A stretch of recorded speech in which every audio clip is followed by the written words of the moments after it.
मल्लिकार्जुन खड़गे जी ने, नेता प्रतिपक्ष लोकसभा में आदरणीय राहुल गांधी जी ने ट्वीट करके अपनी संवेदना परिवार के प्रति और एक निष्पक्ष जांच की मांग की है। मैं महाराष्ट्र से सांसद हूं और कल की घटना से बहुत हैरत में हूं कि मुंबई, जो कि इस देश की आर्थिक राजधानी है, जो राज्य चुनावी मोड में है, जहां इंटेलिजेंस से लेकर के तमाम एजेंसियां सक्रिय हैं, वहां सरकार से जुड़ा हुआ एक हाई प्रोफाइल नेता, जिसे 15 दिन पहले सूत्र बताते हैं मीडिया के कि धमकी मिली, उसके बाद उनकी सुरक्षा बढ़ाई गई, उसे सरेआम दिन दहाड़े गोलियों से भून दिया जाता है, उसकी हत्या हो जाती है। अगर सरकार अपने नेताओं को सुरक्षा दे पाने में असमर्थ है तो फिर मुंबई और महाराष्ट्र की जनता को कैसे सुरक्षा दे सकती है? सबसे बड़ा सवाल यह है। बाबा सिद्दीकी कोई आम व्यक्ति नहीं थे, 3 बार के विधायक, मंत्री, मौजूदा समय में उनका बेटा विधायक, और सरकार जो डबल इंजन नहीं बल्कि ट्रिपल इंजन है महाराष्ट्र की सरकार में, उसके एक इंजन यानी कि अजीत पवार जी के करीबी नेताओं में से थे, उनकी हत्या हुई सरेआम। यह महाराष्ट्र में कानून व्यवस्था रसातल में जाने का सबसे बड़ा परिणाम है।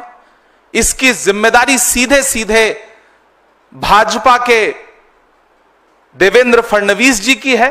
मुख्यमंत्री जी से ज्यादा गृहमंत्री की जिम्मेदारी है। मैं तो यह कहूंगा गृहमंत्री को आगे बढ़कर के जिम्मेदारी लेनी चाहिए। महाराष्ट्र में कानून व्यवस्था बुरी तरह से विफल है। बदलापुर से बांद्रा तक आप जहां भी देखेंगे महाराष्ट्र में ना तो बच्चियां सुरक्षित हैं, ना बेटियां सुरक्षित हैं, ना व्यवसायी सुरक्षित हैं, ना राजनेता सुरक्षित हैं। महाराष्ट्र पूरी तरह से कानून व्यवस्था के नाम पर कोलैप्स हो चुका है, जिसका जिक्र राहुल गांधी जी ने भी किया है, मल्लिकार्जुन खड़गे जी ने भी किया है।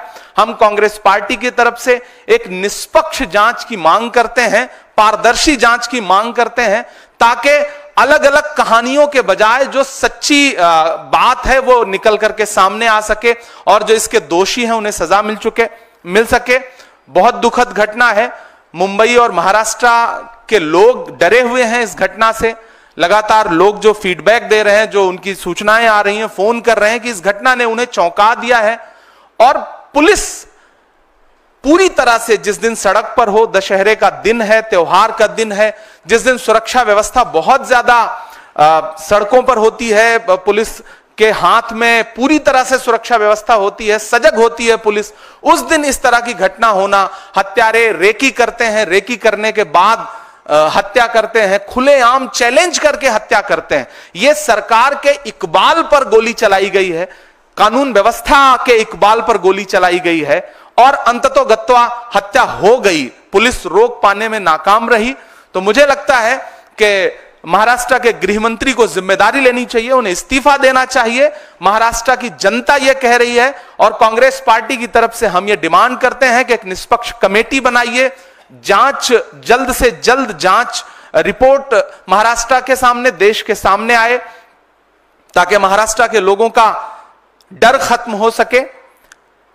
हम इस दुख की घड़ी में जिशान सिद्दीकी जो विधायक हैं महाराष्ट्र असेंबली के, हम उनके प्रति अपनी संवेदना प्रकट करते हैं, बाबा सिद्दीकी के परिवार के प्रति अपनी संवेदना प्रकट करते हैं। एक हाई प्रोफाइल व्यक्ति जो समाजसेवी भी था, जिसे मुंबई पहचानती थी, ऐसे व्यक्ति का मर्डर बहुत ही चिंता का विषय है, बहुत अफसोस का विषय है।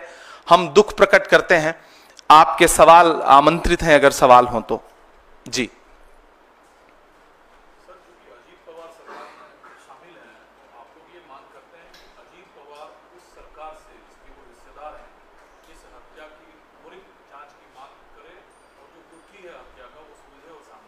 नहीं, सिर्फ अजीत पवार जी को तो मांग करनी ही चाहिए, वो उनकी पार्टी के एक इंपॉर्टेंट नेता थे, लेकिन देश का हर विपक्षी दल मांग कर रहा है कि डबल इंजन, ट्रिपल इंजन की सरकार कर क्या रही है। सबसे पहला तो हम अजीत पवार जी पे से प्रश्न ना पूछ के हम देवेंद्र फडणवीस जी से सवाल पूछे ना, हम शिंदे जी से सवाल पूछे ना कि उनकी पुलिस क्या कर रही है, उनका प्रशासन क्या कर रहा है। हम सवाल को घुमाते क्यों हैं?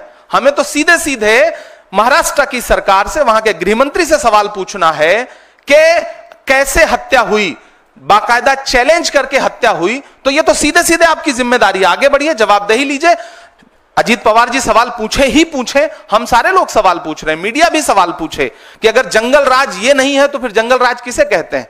दिन दहाड़े हत्या हो रही है, मुंबई जैसे, बांद्रा जैसे पॉश इलाके में हत्या हो रही है, तो फिर जंगल राज तो यही है ना? क्या फिर जंगल राज सिर्फ गैर शासित भाजपा राज्यों के लिए शब्द इजाद किया गया है? असल में तो जंगल राज यही है जो महाराष्ट्र में, मुंबई में कल दिखाई पड़ा।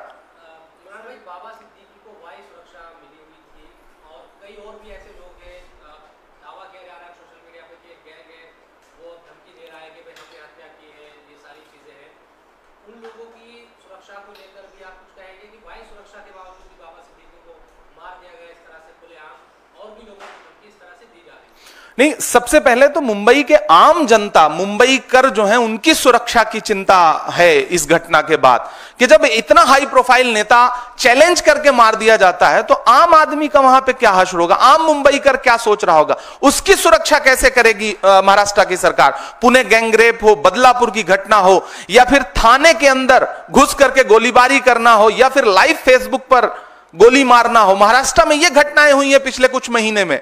तो आम जो जनता है, मुंबई कर है, जो महाराष्ट्र के आम लोग हैं, उनकी सुरक्षा सबसे बड़ा चिंता का विषय है। दूसरी महत्वपूर्ण बात यह कि सोशल मीडिया पे कौन क्या जिम्मेदारी ले रहा है? मुझे तो लगता है कि गृहमंत्री को जिम्मेदारी लेनी चाहिए, उन्हें आगे आकर के इस हत्या पर खुद अपने कदम पीछे ला करके कहना चाहिए कि जवाबदेही मेरी बनती है, मैं इस्तीफे की पेशकश करता हूं, क्योंकि मैं महाराष्ट्र के लोगों को सुरक्षा देने में असफल रहा हूं। सच्चाई तो यह है। बाकी उसकी भी पुष्टि करना, जो सोशल मीडिया पे पोस्ट तैर रही है, उसकी पुष्टि करने का काम भी तो महाराष्ट्र प्रशासन का ही है, मुंबई प्रशासन का है। प्रशासन क्या कर रहा है, सबसे बड़ा सवाल यह है।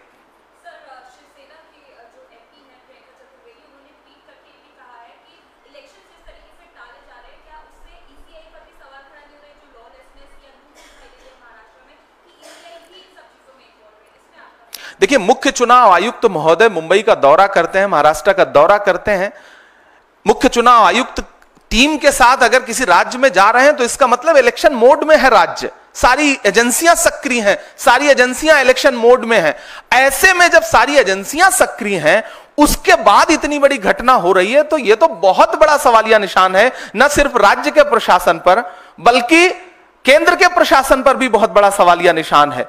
तो मुझे लगता है कि प्रियंका जी ने जिस संदर्भ में यह बात कही है, महाराष्ट्र के, झारखंड के इलेक्शन जिस तरह टाले गए, तो मुझे तो सरकार से, महाराष्ट्र की सरकार से पूछना है, भाजपा सरकार से पूछना है कि क्या आप इस तरह से चुनाव का आगाज कर रहे हैं, खूनी आगाज कर रहे हैं महाराष्ट्र में, जो कल्चर नहीं है, जहां राजनीति में बड़ी शुचिता और बड़ी सादगी है, वहां आप इस तरह से एक चुनावी आगाज कर रहे हैं?